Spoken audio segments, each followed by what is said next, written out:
요한복음 19장 17절에서 27절 하나님의 말씀을 들으십시오. 그들이 예수를 맡음에 예수께서 자기의 십자가를 지시고 해골 히브리 말로 골고다라 하는 곳에 나가시니 그들이 거기서 예수를 십자가에 못 박을새 다른 두 사람도 그와 함께 좌우편에 못 박으니 예수는 가운데 있더라. 빌라도가 패를 써서 십자가 위에 붙이니 나사렛 예수 유대인의 왕이라 기록되었더라. 예수께서 못 박히신 곳이 성에서 가까운 고로 많은 유대인이 이 패를 읽는데 히브리와 로마와 헬라 말로 기록되었더라. 유대인의 대제사장들이 빌라도에게 이르되 유대인의 왕이라 쓰지 말고 자칭 유대인의 왕이라 쓰라 하니 빌라도가 대답하되 내가 쓸 것을 썼다 하니라. 군인들이 예수를 십자가에 못 박고 그의 옷을 취하여 네 깃에 나눠 각각 한 깃씩 얻고 속옷도 취하니 이에 속옷은 호지 아니하고 위에서부터 통으로 짠 것이라. 군인들이 서로 말하되 이것을 찢지 말고 누가 얻나 제비 뽑자 하니 이는 성경에 그들이 내 옷을 나누고 내 옷을 제비 뽑나이다 한 것을 응하게 하려 함이러라. 군인들은 이러한 일을 하고 예수의 십자가 곁에는 그 어머니와 이모와 글로바의 아내 마리아와 막달라 마리아가 섰는지라. 예수께서 자기의 어머니와 사랑하시는 제자가 곁에 서 있는 것을 보시고 자기 어머니께 말씀하시되 여자여 보소서 아들이니이다 하시고 또 그 제자에게 이르시되 보라 내 어머니라 하신대 그때부터 그 제자가 자기 집에 모시니라. 아멘. 잠시 기도하겠습니다. 하나님 아버지, 오늘 저희들 주님의 귀한 말씀을 또 대합니다. 말씀을 통하여 하나님의 뜻 잘 전하여 주시고 저희들 이 말씀 통하여 하나님의 사랑을 누리고 또 하나님께 순종하며 살아갈 수 있는 은혜 누리게 하여 주옵소서. 성령 하나님께 온전히 이 시간을 의탁드리오니 역사하시고 말씀을 조명하시고 우리의 마음을 온전히 준비시켜 주옵소서. 예수님의 이름으로 기도드립니다. 아멘. 저희가 계속해서 예수님의 순환 기사를 함께 보고 있습니다. 지난주에는 예수님께서 빌라도의 법정에서 최종적인 선고를 받는 장면을 보았죠. 빌라도는 예수님에게서 아무런 죄도 찾을 수가 없었습니다. 그의 양심은 예수님이 무죄하다는 것을 이미 알고 있었죠. 하지만 빌라도는 그런 진리이신 예수님을 앞에 두고도 진리가 무엇인지 전혀 깨닫지를 못하였습니다. 그리고 결정적으로 그는 재판관으로서 가장 하지 말아야 될 오류를 저질러 버렸습니다. 그것은 사람들의 여론에 따라서 재판의 결과를 바꾸어 버리는 것이었죠. 군중의 열화와 같은 외침과 그것으로 말미암아 자신의 정치적인 입지가 흔들릴 것에 대한 염려 때문에 빌라도는 예수를 십자가에 못 박으라 라고 외치는 유대인의 손에 예수님을 넘겨주었습니다. 자, 이제 그 판결대로 예수님은 십자가에 못 박히십니다. 우리는 오늘 그 비겁한 판결의 결과가 집행되는 현장, 인류 역사상 가장 어둡고도 가장 영광스러운 자리인 골고다 언덕의 현장을 살펴볼 것입니다. 빌라도의 손을 떠나신 예수님께서 이제 어떠한 길을 걸어가시는지 또 그것을 통하여서 예수님께서는 어떻게 하나님의 모든 뜻에 순종하시며 하나님의 모든 구원 계획을 완성하시는지를 함께 살펴보겠습니다. 예수님의 십자가형은요, 마치 준비가 되어져 있었다는 듯 빠르게 진행됩니다. 법정을 나서게 된 예수님은 바로 이제 자기의 십자가를 지시고 골고다 언덕으로 올라가시거든요. 저희 17절 말씀 한번 다시 읽어볼게요. 그들이 예수를 맡음에 예수께서 자기의 십자가를 지시고 해골, 히브리 말로 골고다라 하는 곳에 가시니. 예수님이 지신 그 십자가, 지금 십자가를 지시고 이제 골고다, 그 히브리 말로는 골고다라 하는 곳으로 이제 가시게 되는데, 우리가 뭐 그냥 이제 사람들이 어떤 뭐 흔히 말하는 사순절 기간이나 뭐 고난주간 이럴 때 그런 것들 퍼포먼스로 하는 것을 보는데, 완성된 십자가를 지시고 예수님이 이렇게 가시는 것이 아니라 그 당시에 십자가형을 받게 되는 사형수들은 자신이 이제 못 박히게 될 십자가의 가로대, 이것을 메고 이제 형장까지 가야만 했다고 합니다. 그러니까 수직이 되는 요 기둥은 이미 그 장소에 설치되어져 있다고 볼 수 있는 거죠. 근데 저희들이 한 가지 의문이 들 수 있겠습니다. 예수님께서 이렇게 형을 빠르게 판결을 받으시고 판결 받자마자 사형이 집행되는 건가? 어떻게 이게 가능하지라고 의문이 좀 들 수 있겠습니다. 그러니까 준비를 해야 되잖아요.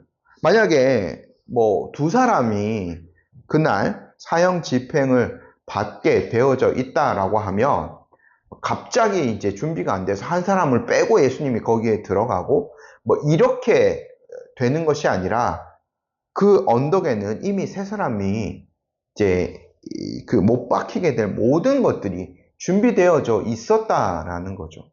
이것이 어떻게 가능했냐면 그 이제 빌라도가 다른 쪽으로는 이렇게 해서 그걸 준비하라, 그런 것은 결코 아니었을 겁니다. 원래 세 사람이 십자가형을 받게 되어 있었던 거죠. 저희가 추측해 보건대 예수님 대신 풀려났던 바라바, 원래 이 사람이 반역자였기 때문에 사형에 해당되는 거죠. 그렇기 때문에 아마 이 사람이 십자가형을 이날 받았어야 되는 겁니다. 근데 그가 풀려나고 무죄하신 예수님이 그 자리에 들어가게 된 거죠. 그러니까 이제 십자가형이 세 사람 원래 그대로 그냥 자연스럽게 진행되어지게 된 겁니다. 근데 저희가 공관복음이랑 좀 비교해서 살펴보면 마태복음 같은 경우에 한 사람이 등장하는데 구레네 사람 시몬이 등장합니다. 이 사람이 그 나무를 대신 지고 갔다라고 기록되어져 있는데, 추측해 보건대 이미 예수님께서 요한복음에서 한 차례 이제 그 채찍을 맞으신 것이 나오는데 제가 엄청난 강도는 아니었을 거다라고 설명을 드렸습니다. 근데 요 사이에 아마 예수님께서 십자가형을 언도 받으시고 이제 그 설명드렸던 대로 꽤나 잔혹한 어떤 채찍을 맞으셨을 것으로 저희가 추측해 볼 수 있는 거죠. 그래서 그거는 몇 대 맞으면 정말 몸이 만신창이가 되는 겁니다. 그러니까 십자가를 지고 그 무거운 그 나무 토막을 지고 그것까지 가시기에는 너무나 무리가 있는 거죠. 그래서 아마 구레네 사람 시몬, 건장해 보이는 한 사람을 이렇게 군이 지목해서 대신 지게 했던 것으로 보입니다. 요한이요, 특별히 이것을 기록하면서 예수님이 자기의 십자가를 지시고 라고 기록해 놓았거든요. 17절에. 그러니까 요거를 저희가 좀 주목해서 볼 필요가 있겠습니다. 자기의 십자가를 지셨다. 물론 뭐 다른 사람, 뭐 옆에 달린 두 사람 강도도 다 자기의 십자가를 지고 아마 다른 편에서 골고다까지 갔을 겁니다. 근데 특별하게 이것을 기록해 놓은 것은 예수님의 구원 사역이 전적으로 주님이 홀로 감당하신 사역임을 강조하는 표현입니다. 저희가 구약을 한번 생각해 보면 아브라함이 창세기 22장에서 아브라함이 이삭을 하나님의 명령하셔서 모리아 산에서 그 아들을 제사 드리려고 했을 때, 모리아 산은 성전이 있는 바로 그곳이죠. 그 이제 번제할 나무를 누가 지게 하냐면 이삭이 지게 합니다. 종들을 시킨 것도 아니고 아브라함이 이삭을 대신해서 나무를 지고 간 것도 아니고 번제할 나무를 이삭 스스로 지게 한 거죠. 예수님도 마찬가지입니다. 이제 성부 하나님께 참된 희생제물로 드려지실 거예요. 이 예수님께서는 온 인류의 죄를 짊어지실 제단이 될 나무 십자가를 스스로 지고 거기까지 가시는 겁니다. 이제 해골, 히브리 말로는 골고다라 하는 곳에 이르시는데요.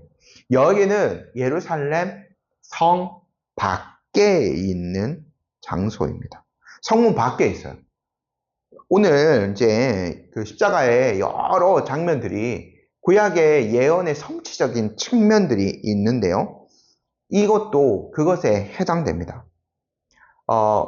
구약의 레위기서 16장을 보면 대속죄일에 하는 어떤 그 속죄에 관한 규례들이 쭉 등장하고 있는데 마지막으로 속죄일 날 드려지는 그 속죄의 제물은 진영 밖으로 가져다가 불에 태웁니다. 다른 방식으로 하는 것이 아니라 요 속죄 제물은 매우 특별한 방식으로 처리가 되는 거예요. 진영 밖에서 불에 태워지는 거예요. 그래서 히브리서 기자가 이렇게 말해요. 히브리서 13장 12절에 예수도 자기 피로써 백성을 거룩하게 하려고 성문 밖에서 고난을 받으셨느니라. 우리 주님께서는 우리의 모든 죄와 더러움을 짊어지시고 성문 밖으로 나가셨습니다. 그곳에서 진정한 속죄 제물로 이제 드려지시는 거죠. 못 박혀서 자신을 하나님 앞에 드리셔야 됩니다. 18절 말씀 저희 함께 읽어볼게요. 그들이 거기서 예수를 십자가에 못 박을새 다른 두 사람도 그와 함께 좌우편에 못 박으니 예수는 가운데에 있더라. 요한이요, 요 장면도 매우 간결하게 표현하고 있습니다. 예수를 십자가에 못 박을새. 아마 원어로는 단 두 단어밖에 안 될 거예요. 우리가 영화 매우 유명한 영화 패션 오브 크라이스트 같은 것들을 보면 이러한 장면들, 그리고 예수님께서 채찍에 맞은, 제가 아까 매우 끔찍하다라고 말씀드렸는데 그런 것들을 아주 이렇게 상세하게, 그리고 이렇게 많이 이렇게 너무 클로즈업해서 이렇게 부각시켜 버립니다. 근데 요한을 비롯한 복음서의 모든 기자들은 그 장면, 어떠한 채찍이 쓰였고 예수님이 그래서 이렇게 되셨고 이러한 것들을, 끔찍한 잔인한 과정들을 자세하게 묘사하지 않아요. 그러니까 이렇게 하는 것들은 사람들의 감정을 자극하는 겁니다. 그 영화도 우리가 그래서 좀 주의해서 볼 필요가 있는 거죠. 이 복음서 기자들은요, 이것을 받는 사람들의 감정을 자극해, 예수님이 이렇게 못 박히셨어, 이러한 그 감정을 자극하기 위해서 기록을 남긴 것이 아니에요. 오히려 이 사건의 신학적인 의미들, 그러니까 예언이 어떻게 성취되어져 가고 있는지, 예수님의 죽음이 어떤 의미를 지니는지를 더 드러내고 있는 거죠. 그 고난이 어떻게 하나님의 뜻을 더욱 반영하고 있는지를 드러내 보여주는 겁니다. 근데 주님께서 로마 시대에 가장 수치스럽고 가장 고통스러운 사형 방법인 십자가에 매달리셨어요. 또요, 오늘 18절 말씀 보면 좌우편에 강도가 있어요. 사람들이 그냥 언뜻 보면 예수님도 강도 중에 하나로 여김을 받도록 십자가에 못 박혀지신 거죠. 그냥 이건 저의 추측이 좀 더 들어간 겁니다만 아마 바라바였을 겁니다. 원래 거기에 박혀야 될 사람이 최악의 범죄자였거든요. 주님께서 그렇게 보이신 거예요. 그러니까 마지막으로 주님이 사람들에 의해서 이렇게 모욕을 받으신 거죠. 근데 우리는 놀랍게도 여기에서도 하나님의 섭리를 발견합니다. 하나님의 말씀이 여기서 성취돼요. 이사야 선지자가 53장에 고난받는 종에 대해서 기록하였는데 그 고난받는 종이 범죄자 중에 하나로 헤아림을 받을 것이다 라고 기록해 놓았거든요. 이사야 53장 12절입니다. 그러니까 주님은 죽음의 순간까지 자신을 낮추어서 죄인들과 같은 자리에 서신 거예요. 거기 죽어야 될 사람 따로 있었다니까요. 거기에 죽어야 될 사람은 사실 모든 인류죠. 자신의 죄 때문에 하나님의 심판대 앞에서 그렇게 죽어요.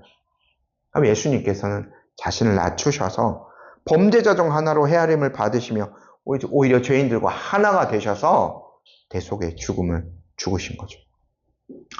이 끔찍한 수치와 고통의 현장 한가운데서요, 우리는 역설적인 하나님의 주권을 발견합니다. 빌라도가 쓴 죄패 때문인데요. 19절 말씀 함께 읽어보겠습니다. 빌라도가 패를 써서 십자가 위에 붙이니 나사렛 예수 유대인의 왕이라 기록되었더라. 당시에는 처형당하는 죄수의 죄목을 적은 이 패를 십자가 위에 붙이는 것이 관례였다고 합니다.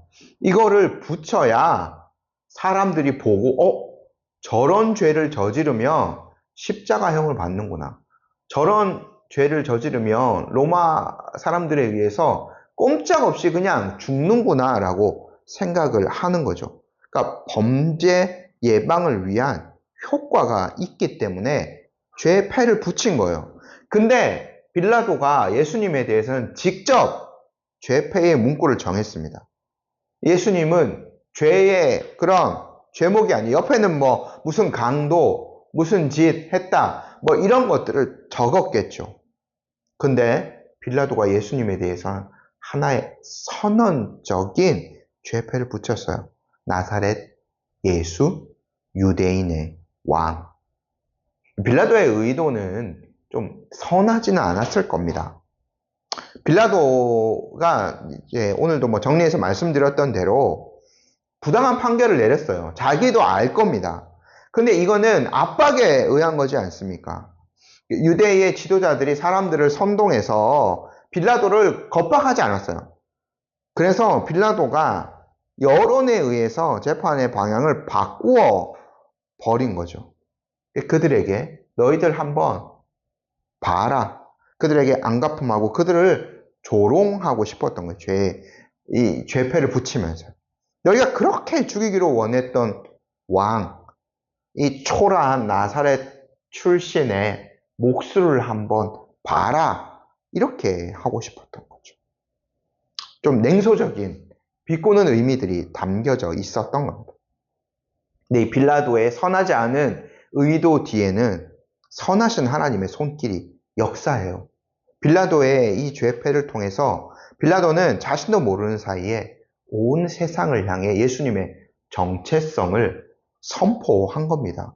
치욕의 상징인 십자가 형틀이요, 그리스도의 왕권, 나사렛 예수 유대인의 왕이라는 그것을 만방에 선포하는 영광의 보좌가 되어버린 거죠.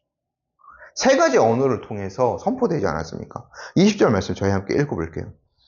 예수께서 못 박히신 곳이 성에서 가까운 고로 많은 유대인이 이 패를 읽는데 히브리와 로마와 헬라 말로 기록되었더라. 첫 번째, 히브리 말로 기록되었습니다. 유대인들의 언어죠. 신앙의 언어입니다. 두 번째, 로마, 라틴어로 기록되어져 있어요. 로마 제국의 공식 언어이고 법과 권력의 언어입니다. 세 번째, 헬라 말로 기록되어져. 헬라는 당시의 세계 공용어입니다. 문화와 소통의 언어입니다. 바울도 헬라 말로 복음을 많은 사람들에게 전하였죠. 이것은요, 당시 세계 전체를 상징하는 거예요.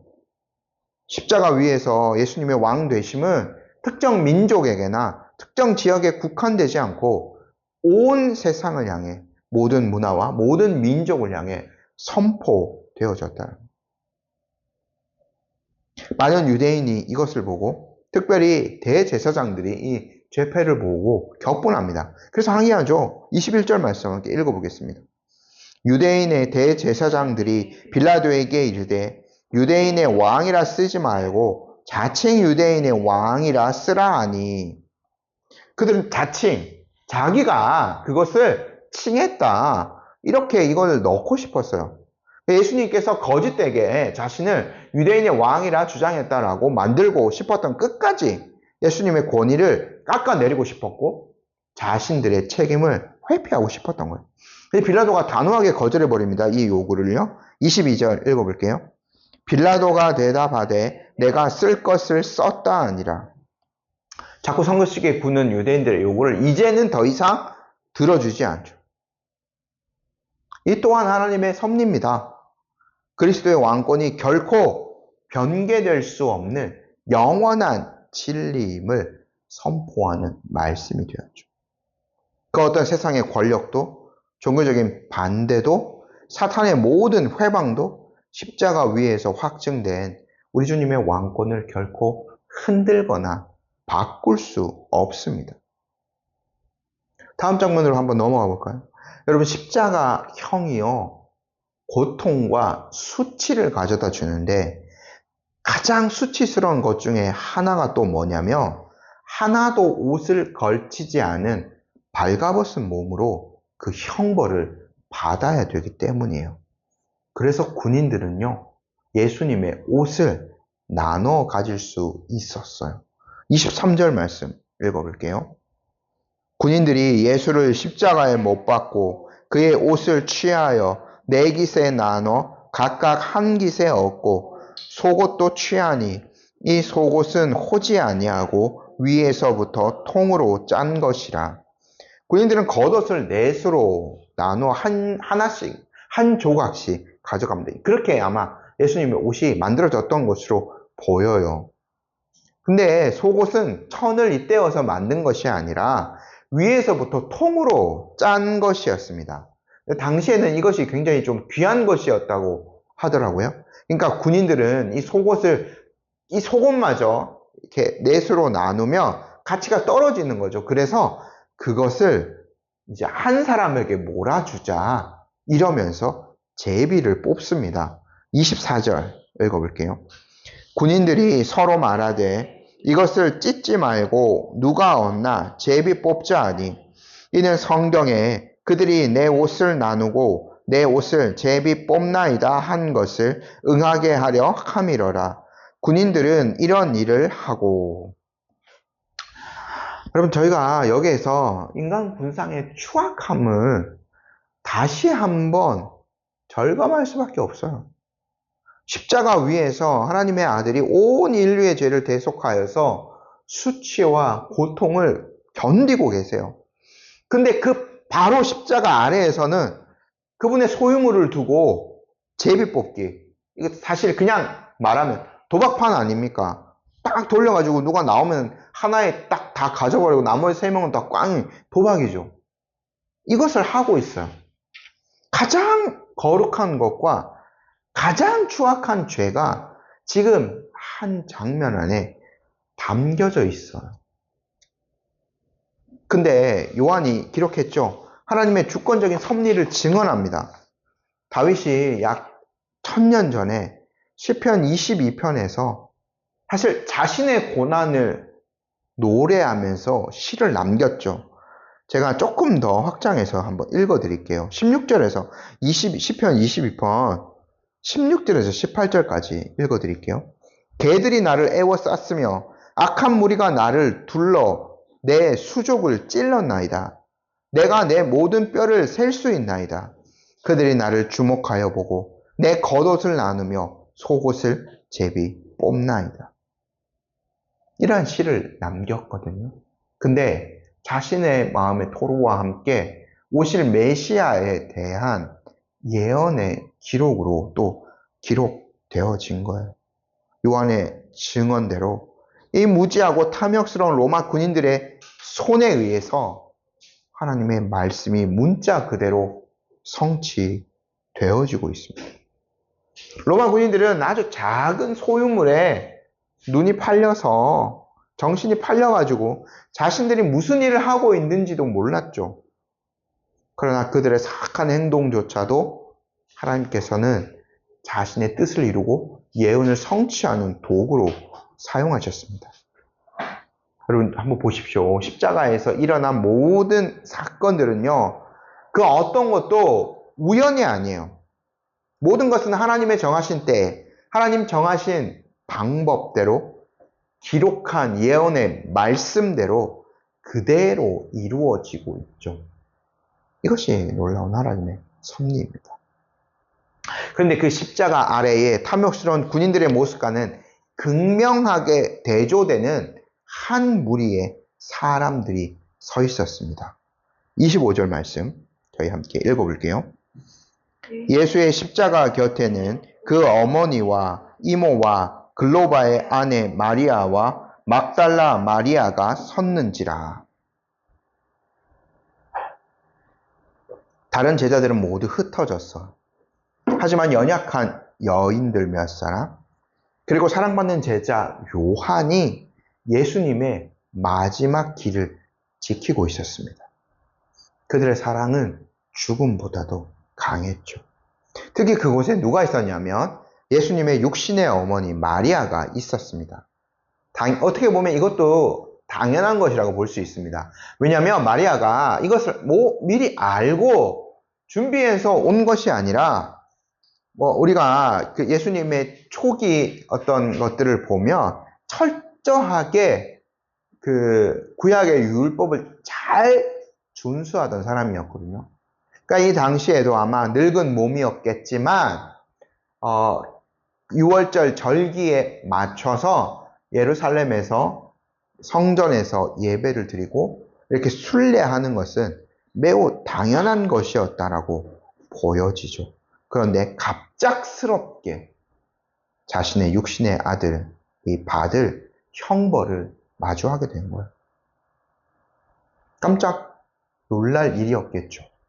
근데 아마 33년 전에 예수님이 할례 받으시고 성전에서 봉헌할 때 시몬이 했던 그 예언을 떠올렸을 수도 있습니다. 누가복음 2장 35절에 시몬이 마리아를 향해서 이렇게 얘기하잖아요. 당신의 마음은 예리한 칼에 찔리듯 아플 것입니다. 지금 이렇게 그 할례를 받고 하나님 앞에 봉헌되어지는 이 아이 때문에 당신의 마음이 이렇게 될 것입니다. 라고 미리 예언해 줄 거예요. 마리아는 육체의 고통은 아니었지만 매우 엄청난 정서적인 고통 속에 있었던 것.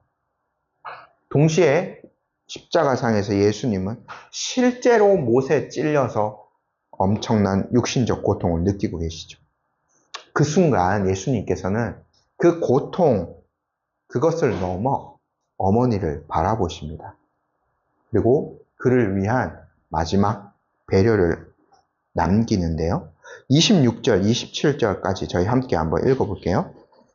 예수께서 자기의 어머니와 사랑하시는 제자가 곁에 서 있는 것을 보시고 자기 어머니께 말씀하시되 여자여 보소서 아들이 있니이다 하시고 또 그 제자에게 이르시되 보라 내 어머니라 하신대 그때부터 그 제자가 자기 집에 모시니라. 그리고 고통 속에서 예수님은 홀로 남겨질 육신의 어머니를 생각하셨어. 그래서 그녀의 마지막을 이렇게 요한에게 맡겨준 거죠. 예수님께서 어디까지 하나님의 말씀에 순종하고 계신지를 한번 보십시오. 예수님 참된 인성을 지니신 분이셨습니다. 그래서 하나님이 주신 계명, 내 부모를 공경하라 하신 그 율법을 끝까지 온전히 지키고 계시잖아요. 근데 특이점 하나를 발견할 수 있어요.